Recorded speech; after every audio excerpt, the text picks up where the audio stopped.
ጤና ይስጥልኝ የዘ ሴክሬት ኢንስቲትዩት ቤተሰቦች በዛሬው ትምህርታችን ግሬድ 12 ሂስትሪ ዩኒት 8 ፓርት 4 ላይ ቆይታ ይኖረናል።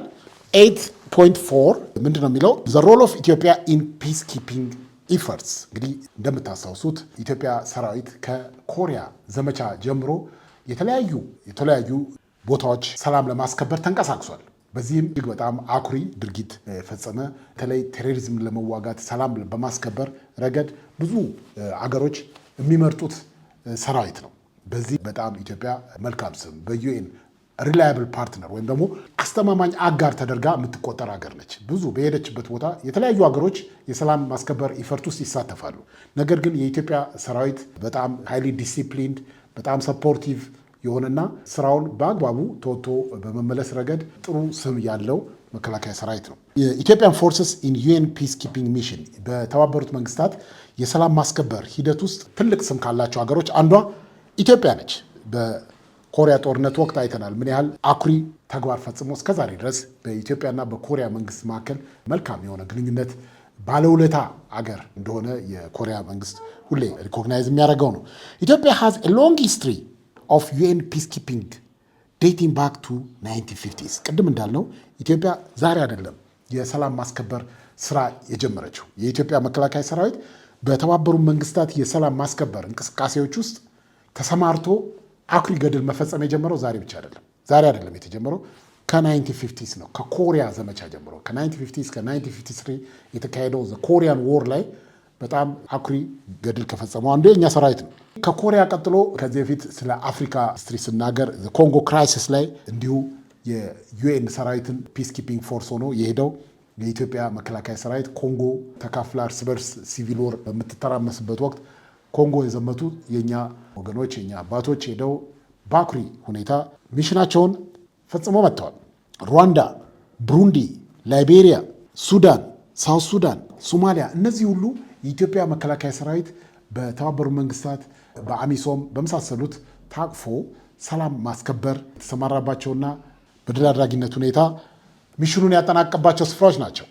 በነገራችን ላይ በአሁኑ ወቅት የኢትዮጵያ ፕራይም ሚኒስትር የሆኑት ፕራይም ሚኒስትር ዶክተር አብይ አህመድ ከነዚህ አንዱ በሆነው ላይቤሪያ ይመስለኛል ፒስ ኪፒንግ ሚሽን ውስጥ የተሳተፉ እንደነበረ ታሪክ ያሳየናል። ከረንትሊ ኢትዮጵያ ኮንትሪቢዩትስ 8,297 ትሩፕስ ፖሊስ ሚሊተሪ ኤክስፐርትስ ቱ ዩኤን ፒስኪፒንግ ኦፕሬሽን ግሎባሊ በዓለም አቀፍ ደረጃ ከ8,000 በላይ 8,797 ሰራዊት ፖሊስ ሚሊተሪ ኤክስፐርትስ እንደዚሁ በዩኤን ጥላ ስር በዩኤን ሰላም ማስከበር ጥላ ስር ኢትዮጵያኖች እየተሳተፉ ያሉበት ሁኔታ ነው ያለው። ስለዚህ አሁንም ድረስ በተለያዩ ቦታዎች የኢትዮጵያ ሰራዊት የሰላም ማስከበር ኢፈርት ላይ ኮንትሪቢዩት እያደረገ ነው የሚለውን እዚህ ጋር ማስመር ያስፈልጋል። ኮንትሪቢዩሽን ቱ አፍሪካን ዩኒየን ፒስ ኪፒንግ እንግዲህ የኢትዮጵያ መከላከያ ሰራዊት በተባበሩ መንግስታት ሰላም ማስከበር ውስጥ ብቻ ሳይሆን በአፍሪካ ህብረት የሰላም ማስከበር እንቅስቃሴ ውስጥም እንደዚሁ ጉልህ ሚና ይጫወታል። በተለይ ቴሮሪዝምን አሸባሪነትን በመዋጋት ረገድ የኢትዮጵያ ሰራዊት ምትክ የሌለው በጣም ሃይሊ ዲሲፕሊን እና ውጤታማ የሆነ አርሚ የገነባ ዩኒት ነው። ኢትዮጵያ ሲግኒፊካንትሊ ኮንትሪቢዩትስ ቱ አፍሪካን ዩኒየን ፒስኪፒንግ ፎርስ እንግዲህ ልክ እንደ ተባበሩ መንግስታት የሰላም ማስከበር እንቅስቃሴ ውስጥ ሁሉ የአፍሪካ ህብረትም የሰላም ማስከበር ሰራዊት ውስጥ ኢትዮጵያ ትልቅ ሚና አላት። አሚሶም የሚባል አለ። አሚሶም ሶማሊያ ውስጥ ሰላም የማስከበር እንቅስቃሴ ነው። ምንድነው? እዚህ ውስጥ ኢትዮጵያ ትልቅ ሚና ትጫወታለች። አፕሮክሲሜትሊ 4,395 ዩኒፎርም ፐርሶኔል አር ዲፕሎይድ ቱ ዚስ ኦፕሬሽን። እስከዛሬ ድረስ ሶማሊያ ውስጥ የኢትዮጵያ መከላከያ ሰራዊት የሶማሊያን ህዝብ ከአሸባሪ ከሆነው ዩኒት እየታገለ የሶማሊያ ህዝብ በሰላም እንዲኖር የሚያደርግበት ወቅት ላይ ነው ያለው። አልሸባብ የሚባል የአልቃይዳ ክንፍ የሆነ የሶማሊያን ህዝብ ከፍተኛ ስጋት ላይ የጣለ አሸባሪ ዩኒት አለ። ይሄ ሰራዊት አሸባሪ ዩኒትን ቀጥ አድርጎ የያዘው የኢትዮጵያ መከላከያ ሰራዊት ነው። እንደምታውቁት ይሄ አልሸባብ ኬንያ ውስጥ እየገባ ብዙ ትርምስ የሚፈጠር አሸባሪ ያለው፣ ነገር ግን ኢትዮጵያ እንኳን ለራሷ ይቀርና ለሶማሊያ ድረስ የምትተርፍ ሀገር ነች። ስለዚህ ቴሮሪዝም በመዋጋት ረገድ ኢትዮጵያ ትልቅ ፓርትነር ነች። የአፍሪካ ህብረት፣ አፍሪካ ዩኒየን፣ አፍሪካ ህብረትና ዩኤን ብቻ ሳይሆን የአሜሪካም ትልቅ ፓርትነር ነች ቴሮሪዝም በመዋጋት። ኢትዮጵያና አሜሪካ አንዱ ትልቁ ፓርትነርሺፓቸው በዚህ ቴሮሪዝም አንቲ ቴሮሪዝም ካምፔንን በተመለከተ ኢትዮጵያ ትልቅ ፓርትነር ነች ለአሜሪካ። ፋይቲንግ ቴሮሪዝም ከዚህ በፊት እንዳለው የአሸባሪነትን በመዋጋት ረገድ ኢትዮጵያ ትልቅ ስም ያላት ሀገር ነች። ኢትዮጵያ አክቲቭሊ ፓርቲሲፔትስ ኢን ዘ ፋይቲንግ አጌንስት ቴሮሪዝም ፓርቲኩላርሊ ኢን ሶማሊያ። በተለይ ሶማሊያ በጣም ስትራቴጂክ ሎኬሽን፣ ይሄ ቀንድ ኦፍ አፍሪካ ቀንድ በጣም ስትራቴጂክ የሆነ ጂኦፖለቲካል ኤሪያ ነው። በጣም ብዙ መርከቦች፣ ብዙ ዓለም አቀፍ መርከቦች በዛ የሚጓጓዙበት ቦታ ነው። ያን አካባቢ ያውኩታል። እንዳያውኩት ትልቅ ሁነኛ አጋር ሆና የምታገለግለው ኢትዮጵያ ነች። ለዚህ ነው ኢትዮጵያ ቴሮሪዝም በመዋጋት ረገድ ትልቅ ሚና የምትጫወተው። በተለይ ሆርን ኦፍ አፍሪካ ላይ እንደ አልሸባብ ባሉ አሸባሪዎች ያን ስትራቴጂክ የሆነ ቦታ እንዳይታወክ ትልቅ ሚና ከሚጫወቱ ሀገሮች አንዷ ኢትዮጵያ ነች።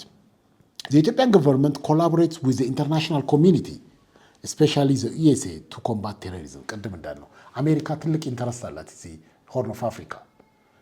ስለዚህ ይሄ ትልቅ ኢንተረስት ያላት አገር ነች አሜሪካ። ኢንተርናሽናል ኮሚኒቲው ማዘሆል የአካባቢ ፒስፉል እንዲሆን ይፈልጋል። ምክንያቱም ከፍተኛ የሆነ የንግድ እንቅስቃሴ ብዙ መርከቦች የሚያልፉበት ወሳኝ ቦታ ነው። ይህን አካባቢ ከአሸባሪዎች ነፃ ማድረግ ማለት ቀላል አይደለም። የሶማሌ ፓይሬቶች አሉ፣ መርከብ ዘራፊዎች። አንድ ሰሞን በጣም አገሩ አካባቢውን ይረብሹት ነበረ። ያንን ቀጥ ልታደርግ የቻለችው አንዷ በኢትዮጵያ ድጋፍ ነው። ስለዚህ ኢትዮጵያ ቴሮሪዝም በተመለከተ ትልቅ ፓርትነር ነች፣ የአሜሪካም ሆነ የሌላው ኢንተርናሽናል ኮሚኒቲ። ሜዠርስ ኢንክሉድ አድሬሲንግ ኢንተርናሽናል ቴሮሪስት ትሬትስ፣ ከአሸባሪዎች ሊሰነዘር የሚችለውን ጥቃት በሚገባ ቀድሞ በመንቀሳቀስ የምታከሽፈ አገር ነች። ሎንቺንግ ሚሊተሪ ካምፔንስ አጌንስት ቴሮሪስት ግሩፕስ ኢን ሶማሊያ። የኢትዮጵያ ሰራዊት መጣ ሲባል አልሸባብ ድራሹ ነው የሚጠፋው። ስለዚህ የሶማሊያ ሕዝብ ንጹህ አየር ሊተነፍስ የቻለው በኢትዮጵያ መከላከያ ሰራዊት ምክንያት ነው። እዛ ብዙ ወገኖቻችን፣ ብዙ የመከላከያ ሰራዊት ለሶማሊያ ሰላምና ደህንነት ሲባል ብዙ መስዋዕትነት ተከፍሏል። እንደምታውቁት በቅርቡ የሆነ አለመግባባት ተፈጥሮ ነበር ፑንትላንድ ጋር ከተደረገው ስምምነት ጋር በተያያዘ ሶማሌ መንግስትና የኢትዮጵያ መንግስት ትንሽ ጥሩ እንትን አልነበረም። ግን በኋላ ግን ሶማሊያን ገቨርንመንት ኖስ የኢትዮጵያ ድጋፍ ቀላል አይደለም። ወጥቶ ማደር፣ ሰላም ህዝቡ መተንፈስ የሚችለው የኢትዮጵያ መከላከያ ሰራዊት እዛ በመኖሩ ዞሮ ዞሮ መጨረሻ ላይ ሰላም ሰፍኗል። እና ይሄ ምን ያህል በፒስ ኪፒንግ ረገድ ኢትዮጵያ የምትጫወተው ሚና ቀላል እንዳልሆነ ለመረዳት እንድንችል ነው።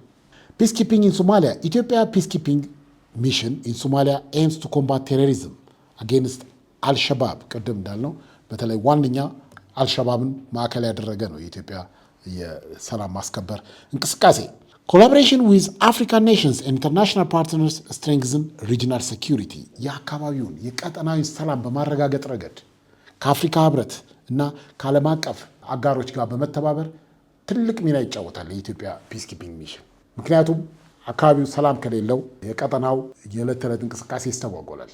ይሄ እንዳይስተጓጎል ሪጂናል የአካባቢውን ጸጥታ በመጠበቅ ረገድ የኢትዮጵያ ፒስ ኪፒንግ ሚሽን የኢትዮጵያ ሰላም ማስከበር ተተኪ የሌለው ሚና ያለው አርሚ ነው። ስለዚህ የኢትዮጵያ መከላከያ ሰራዊት ቀላል ሚና የለውም በዚህ ረገድ።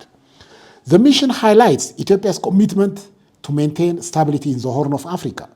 ኢትዮጵያ የምታሰማራው ይሄ ፒስ ኪፒንግ ሚሽን ኢትዮጵያ ለአፍሪካ ቀንድ ሰላም ምን ያህል ቁርጠኛ እንደሆነች በግልጽ የሚያሳይ ነው። ምክንያቱም ኢትዮጵያ ብዙ ህዝብ ያላት ነች። ከአፍሪካ ሁለተኛዋ ብዙ ህዝብ ያላት ሀገር ነች። እዚህ ምስራቅ አፍሪካ ሆርን ኦፍ አፍሪካ አዜ ሆል ትልቅ ተሰሚነት ያላት ሀገር ነች። ብዙ ህዝብ ያላት ትልቅ ኢኮኖሚ ያላት ሀገር ነች። ስለዚህ ለደህንነቷም ስትል ይህን አካባቢ ሰላሙን መጠበቅ ወሳኝ ነው። ሰላም ሲሆን ነው ኢትዮጵያ ማደግ መበልጸግ የምትችለው። ከዛ በተጨማሪ ደግሞ የጋራ ህዝቦች አሉ። ከሶማሊያ ጋር በተለይ we have common people ኢትዮጵያን ሶማሌዎች አሉ፣ ሶማሌዎች እዛ አሉ። ወደ ጅቡቲ ብንል አፋሮች ኢትዮጵያ ውስጥ አሉ፣ አፋሮች ጅቡቲ ውስጥ አሉ። ስለዚህ ኮመን ህዝቦች ያሉን ህዝቦች ነን። ስለዚህ አንዱ ጋር ችግር ተፈጠረ ማለት ሌላውን ጋር ችግር ይፈጠራል። ስለዚህ ኢትዮጵያ እዚህ ቦታ ላይ ያላት ተሰሚነት፣ ኢትዮጵያ ያላት ቦታ ቀላል ቦታ አይደለም።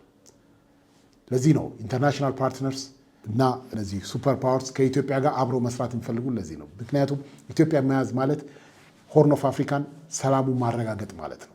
ፒስ ኪፒንግ ፎርሱ ደግሞ በዚህ ረገድ ትልቅ ሚና ይጫወታል። ሂስቶሪካል ኢምፓክት ኦፍ ኢትዮጵያን ፒስ ኪፒንግ ሚሽን። ይሄ የኢትዮጵያ ፒስ ኪፒንግ ሚሽን ወይም ደግሞ ይሄ ሰላም የማስከበር እንቅስቃሴ ያለው ታሪካዊ ሚና ምንድን ነው? ኢትዮጵያስ ፒስ ኪፒንግ ኢፈርት ሃቭ ቢን ሪኮግናይዝድ ፎር ዜር ኢፌክቲቭነስ ኤንድ ኮሚትመንት። ከዚህ በፊት እንዳልነው ብዙ አገሮች የፒስ ኪፒንግ ሚሽን ላይ ይሳተፋሉ። በተለይ አፍሪካ ኤዩ ስር በአፍሪካ ህብረት ፒስ ኪፒንግ ሚሽን ውስጥ ብዙ አፍሪካ ሀገሮች ይሳተፋሉ። ነገር ግን የኢትዮጵያን ፒስኪፒንግ ሚሽን የሚተካከል የለም። ህዝቦቹ ሲጠየቁ ያ ችግሩ የተፈጠረበት አለመረጋጋቱ የተፈጠረበት አገር ህዝቦች ሲጠየቁ በተደጋጋሚ የሚሉት የኢትዮጵያ ሰላም አስከባሪ ኃይል ይግባልን ነው የሚሉት። ስለዚህ በዚህ ሰላም በማስከበር ረገድ የኢትዮጵያ መከላከያ ሰራዊት እጅግ በጣም ከፍተኛ ስም ያለው ሰራዊት ነው። አሁን ራሱ በቅርብ ሶማሌ ውስጥ የኢትዮጵያ መከላከያ ሰራዊት ከሶማሊያ ይወጣል ሲባል ህዝቡ ሰላማዊ ሰልፍ ወጥቷል። ይሄ ያለ ምክንያት አይደለም። ምክንያቱም ሰራዊቱ በጣም ኮሚትመንት ነው፣ በጣም ውጤታማ ነው። እንደገና ደግሞ ኮሚትድ ነው፣ ሂውማኒቴሪያን ነው። ድጋፍ የሚያስፈልገውን ውሃ ለህዝቡ ያቀርባል። የተቸገሩን ከሚበላው ላይ ቆርሶ ከራሽኑ ላይ አንስቶ የሚረዳ ሰራዊት ነው። ይሄ ዛሬ አይደለም የተጀመረው።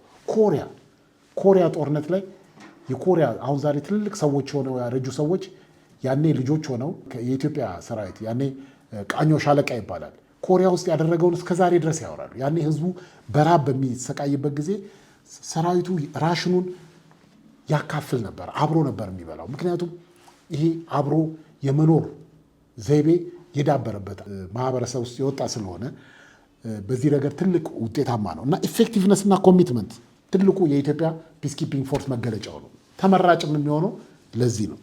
ኮንትሪቢዩሽንስ ሃቭ ሄልፕድ ቱ ስታቢላይዝ ኮንፍሊክት አፌክትድ ኤሪያስ። ብዙ አገሮች ሩዋንዳ ዘምቷል።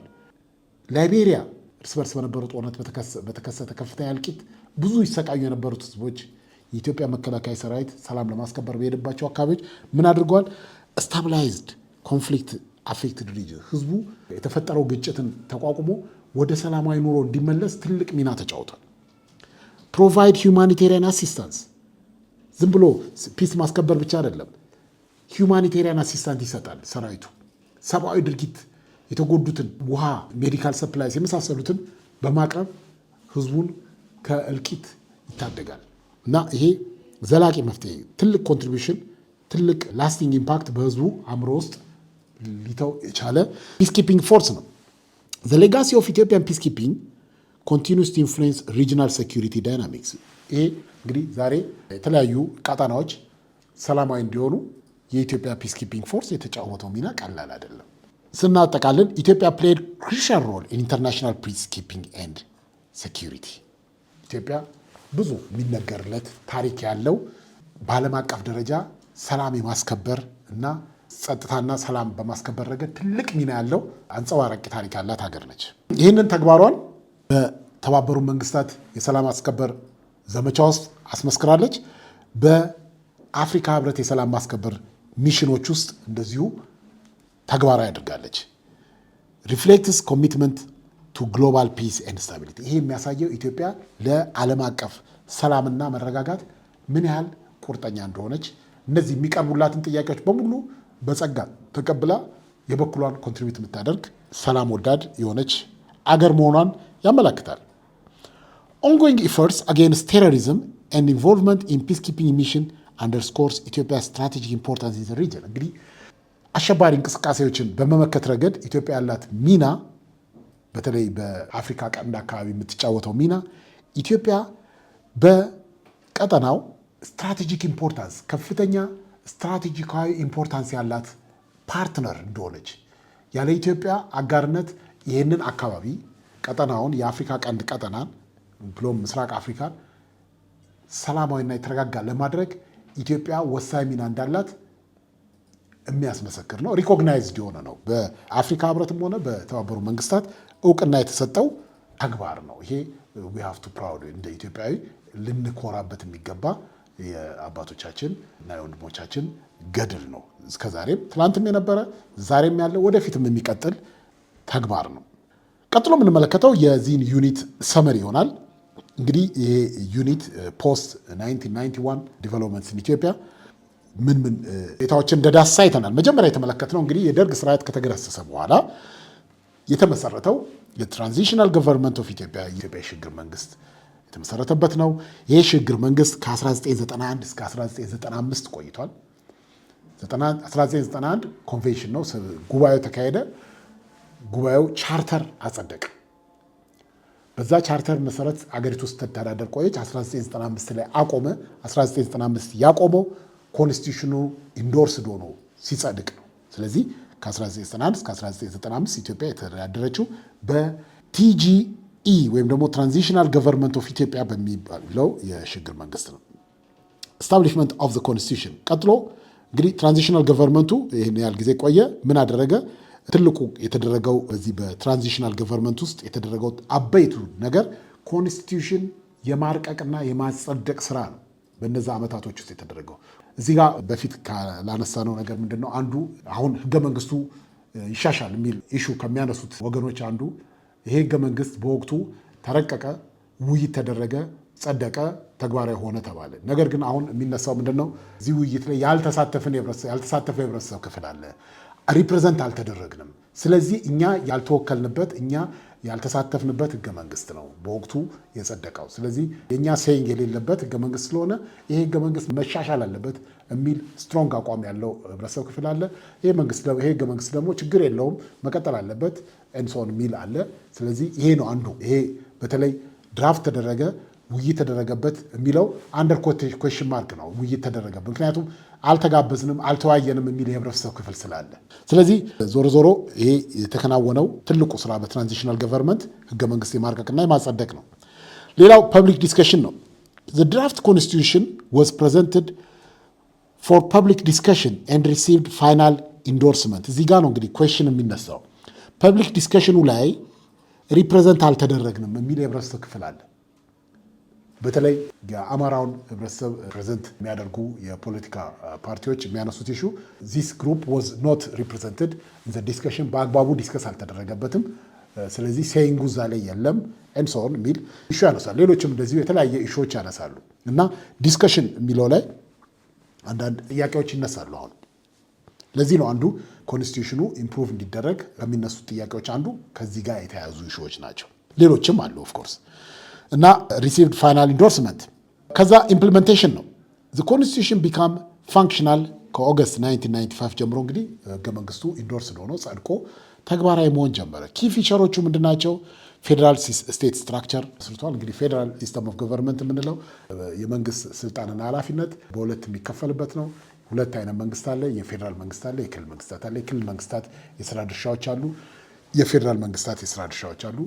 እነዚህ ይሄ ፌዴራል ሲስተም ኦፍ ገቨርንመንት ይባላል። ኤስታብሊሽመንት ኦፍ ፓርላሜንታሪ ሲስተም ኦፍ ገቨርንመንት ነው። ሌላው ይሄ የጸደቀው ኮንስቲቱሽን ምንድነው? የፓርላሜንታሪ ሲስተም ኦፍ ገቨርንመንት ነው። እንግዲህ ፓርላማው ፓርላሜንታሪ ነው። በህዝቦች የተመረጡ የህግ አውጪ አካል ይኖረዋል። በህዝብ የተመረጠ ፓርላማ ውስጥ አብላጫ ወንበር ያገኘ ፓርቲ ወይም የፓርቲዎች ውህደት ወይም ጥምረት ጠቅላይ ሚኒስትሩን ይሰይማል ማለት ነው።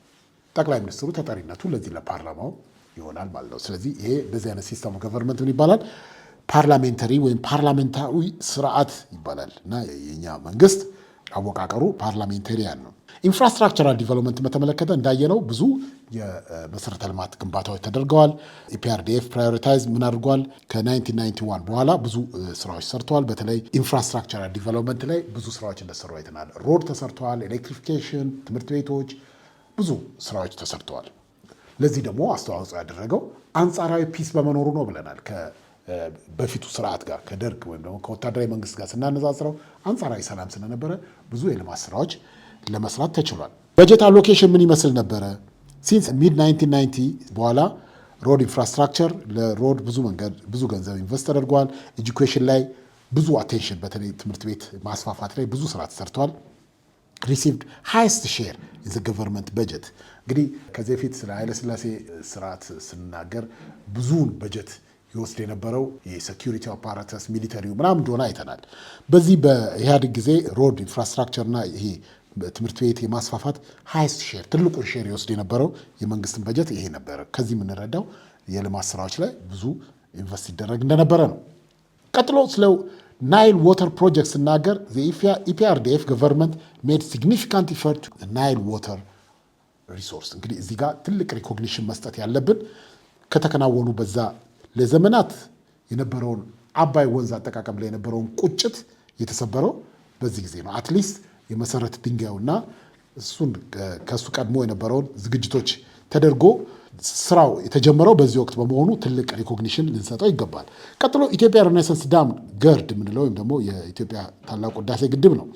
ኮንስትራክሽኑ የተጀመረው ባይ ሞቢላይዚንግ የኢትዮጵያን ፖፑሌሽን። ይሄ አንዱ ትልቁ ቁልፍ ነገር ነው። የኢትዮጵያ ህዝብ በራሱ ሀብት እንዲሰራው ሞቢላይዝ በማድረግ ተጀምሮ ይኸው አሁን ወደ ፍጻሜው የተቃረብንበት ወቅት ነው ያለው። fully funded by the contribution of Ethiopian people የውጭ እርዳታ ድጋፍ ማግኘት ባለመቻሉ በኢትዮጵያ ሕዝብ ገንዘብ እየተገነባ ያለ ነው። 66 ኪሎ ዋት ኤሌክትሪክ ፓወር የሚያመነጭ ነው። በዚህ የተነሳ ብዙ የተነሱ ውጣ ወረዶችን አይተናል። ምንድነው ገርድ ሲግኒፊካንሱ ብለን ስናነሳ ምንድነው የህዳሴ ግድብ ትልቁ ኢምፖርታንሱ ስንል ናሽናል ዩኒቲ ነው። የኢትዮጵያን ሕዝብ አንድ ያደረገ ትልቅና አገራዊ ፕሮጀክት ነው። ኢንስፓይት ኦፍ ፖለቲካል ዲፍረንስ ሌሎች ልዩነቶችን ቢኖሩ በታላቁ ህዳሴ ግድብ ዙሪያ ግን ህዝቡ አንድ አይነት አቋም ነው ያለው እና ናሽናል ዩኒቲ ህዝቡን አንድ ያደረገ ትልቅ ፕሮጀክት ነው። ፕሌድ ክሩሻል ሮል ኢን ዩናይቲንግ ኢትዮጵያን ፖፑሌሽን ፎር ኤ ኮመን ኮዝ እንግዲህ ኢትዮጵያን ከድህነት ለማውጣት ትልቅ ድርሻ ይኖራል ተብሎ የሚገመተው ይሄ ታላቁ ህዳሴ ግድብ ሁሉንም ኢትዮጵያውያን አንድ ያደረገ ትልቅ ብሔራዊ ፕሮጀክት ነው። ኢንክሉሲቭ ፓርቲሲፔሽን ኦል ኢትዮጵያንስ ትንሽ ገቢ ካለው የህብረተሰብ ክፍል እስከ ከፍተኛ ባለሀብት ድረስ የተሳተፈበት ሁሉንም የህብረተሰብ ክፍል በብሔር፣ በሃይማኖት፣ በኢኮኖሚ ባክግራውንድ ሳይለይ ሁሉም ኮንትሪቢዩት ያደረገበት ትልቅ ፕሮጀክት ነው። ለዚህ ለህዳሴ ግድብ ግንባታ ያላዋጣ የህብረተሰብ ክፍል የለም። ህዝቡን አንድ ያደረገ ፕሮጀክት ነው የምንለው ለዚህ ነው። በዚህ የዛሬውን ትምህርታችን እናጠናቃለን። የዩኒቱንም ይዘንት በዚህ እናጠናቃለን። ለነበረን ጊዜ አመሰግናለሁ። ደህና ቆዩ።